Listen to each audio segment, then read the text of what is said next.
Plus.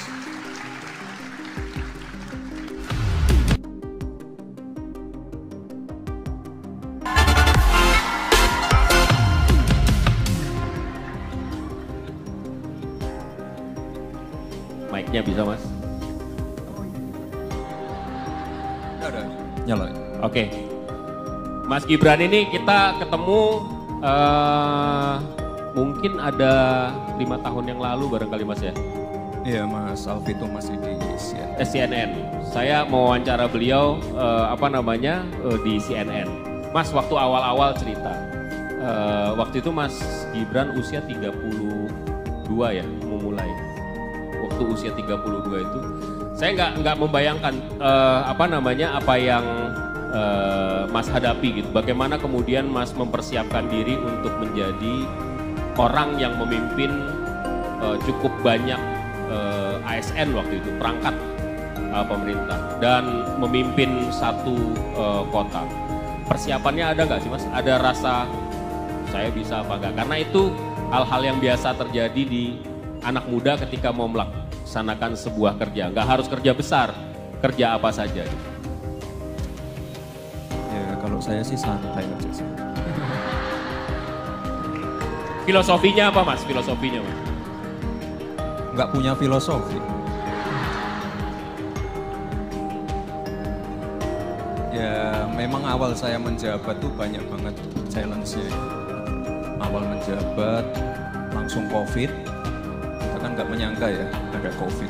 Itu kita boleh nampilin data BPS nggak? Wah, oke.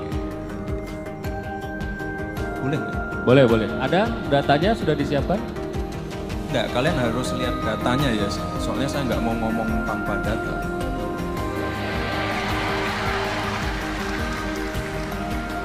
Ini dia.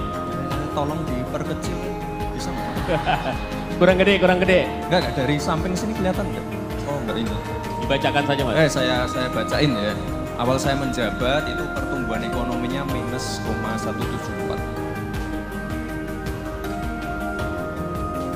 Lalu jadi 4%, sekarang jadi 6,25%. Itu di atasnya Semarang, ibu kota Jawa Tengah, di atasnya rata-rata Jateng, di atasnya rata-rata nasional. Dan juga pertumbuhan ekonominya di atas bahkan sebelum Solo kena COVID. Artinya ini Solo sedang tinggi-tingginya. Perputaran uang dan dinamikanya lagi tinggi-tingginya. Kalian ya dari Jumat sampai Senin hari ini isinya konser semua loh Solo. Ntar malam gratis. Gratis Mas? Gratis. 100.000 lah Mas. Ya mungkin didiskon 50 ya karena Niji nggak ada giring mungkin 50. Tapi intinya ini teman-teman semua ya. Pertumbuhan ekonomi naik, PDRB naik, IPM naik, pengangguran terbuka turun, angka kemiskinan turun. Intinya apa? Apa yang sudah kita lakukan bersama di tahun 2022 kemarin itu sudah benar. Kita banyakin event, kita genjot pembangunan fisik.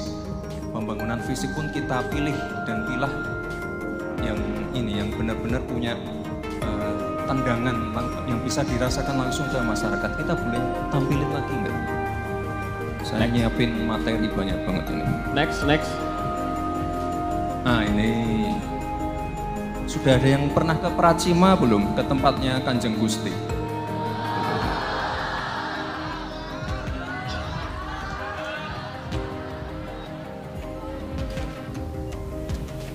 Ini saya yakin ini teman-teman terutama yang dari luar kota ya pasti bingung kalau weekend kemana.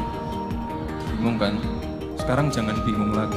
Stay aja di Solo, banyak sekali kegiatan. Jumat 1 minggu isinya kegiatan semua. Karena apa? Solo ini tricky. Nggak punya pertanian, nggak punya pertambangan, nggak punya perikanan, nggak punya apa-apa. Benar, itu benar. Makanya harus segera kita rubah cara kerja kita. Nggak bisa itu yang namanya, saya pertama kerja ya, ASN. Nggak bisa business as usual. kerjanya jangan seperti ini terus. Ini perlu cara-cara berpikir seperti CEO. Karena kotanya nggak punya apa-apa, kita harus create sesuatu. Dan tempat-tempat yang sebelumnya jelek, kita percantik. Yang mangkrak kita lanjutkan, yang jelek kita percantik. Yang paling dekat dari sini ini, kebun binatang itu. Kebun binatangnya kan jelek banget. Terus kita kerjasamakan dengan Taman Safari. Sekarang jadi Solo Safari. Itu omsetnya sekarang tinggi banget itu. Jadi itu tadi loh yang saya bilang, kerja-kerja itu tidak bisa seperti ASN yang sudah berjalan sekarang. Harus kayak CEO, harus seperti swasta. Kita kerjasama. Kalau BUMD-nya nggak sanggup, ya udah kita kerjasamakan. Tuh Taman Safari. Lalu yang sekarang lagi ramai banget, Mangkunegaran. Kemarin siapa yang nonton ini? Kemarin apa ya? Diskoria ya? Trans. Larasati, mantap-mantap. Dan kebanyakan gratis di sana kan. Jadi, atau yang kemarin di UMS nonton di Purple, itu juga ramai banget. Ada Bang Haji Roma Irama, ada God Bless. Ini nendang banget untuk pertumbuhan ekonomi, nendang banget untuk okupansi hotel, pemasukan ke daerah juga tinggi. Intinya Solo harus seperti ini terus. Jangan sampai Sabtu Minggu tidak ada event. Jangan sampai ada destinasi yang mangkrak. Makanya kemarin saya ngotot banget, Keraton Kasunanan harus damai. Kalau nggak damai, nggak ada yang nomor 17 itu. Teman-teman yang ke keraton pasti kecewa kan, kok keratonnya nggak pernah disentuh, nggak pernah, gimana mau menyentuh kalau yang punya masih seperti itu. Tapi sekarang sudah beres, anggarannya sudah nyantol ke sana, nanti akan segera kayak saya perbaiki ya. Ya itu Mas, kira-kira Mas. Mas, tapi menarik ya apa yang Mas sampaikan itu, nggak bisa bisnis as usual. Sebelumnya Mas Gibran itu kan memang banyak kerja di korporasi. Apakah kemudian memang harus ada pola yang diubah dan mengubah mindset itu gimana caranya Mas?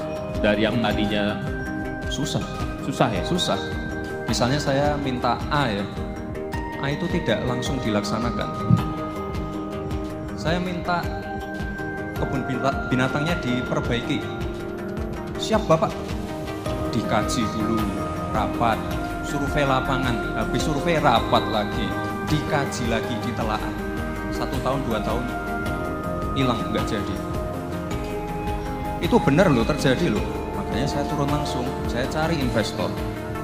Dan ini investornya carinya susahnya setengah mati, karena sebelum dapat Taman Safari saya ditolak beberapa investor. Jadi kerja-kerja tuh dibuat mudah aja Mas.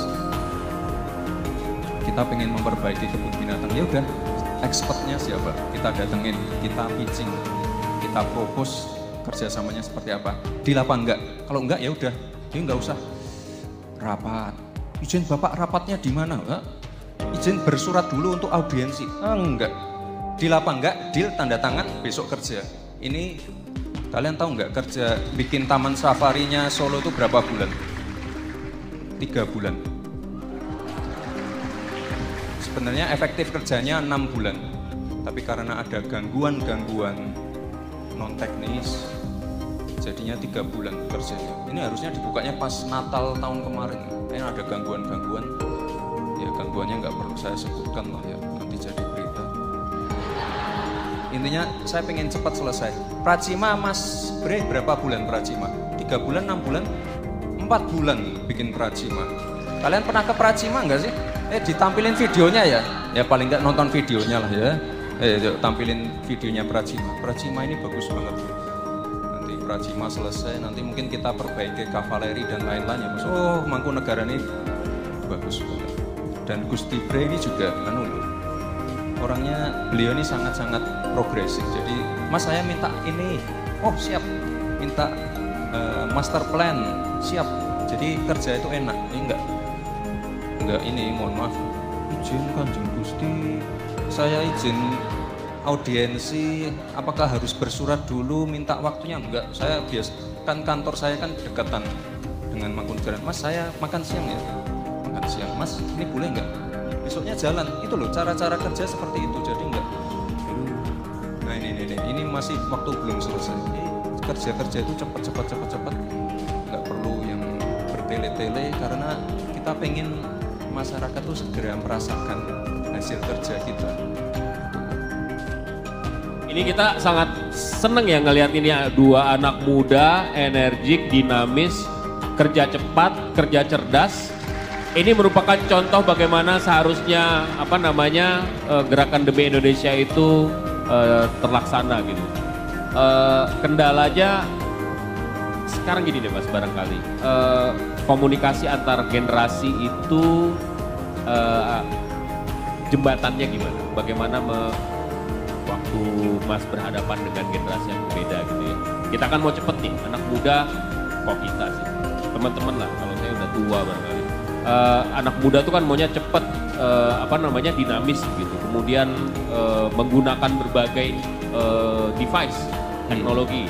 Sementara orang tua itu kan A ke B ke C ke D. Komunikasinya gimana Mas? Ya kalau sudah mendapatkan amanah menjadi pemimpin ya harus bisa mendrive semua yang ada di bawahnya Mas, entah itu boomer, milenial, Gen Z. Kalau saya sih kalau menegaskan ke tim ya, saya pasti pengennya ini, pokoknya ini, nggak ada kompromi. Oh kalau A, kalau B, kalau C gimana Mas? Enggak.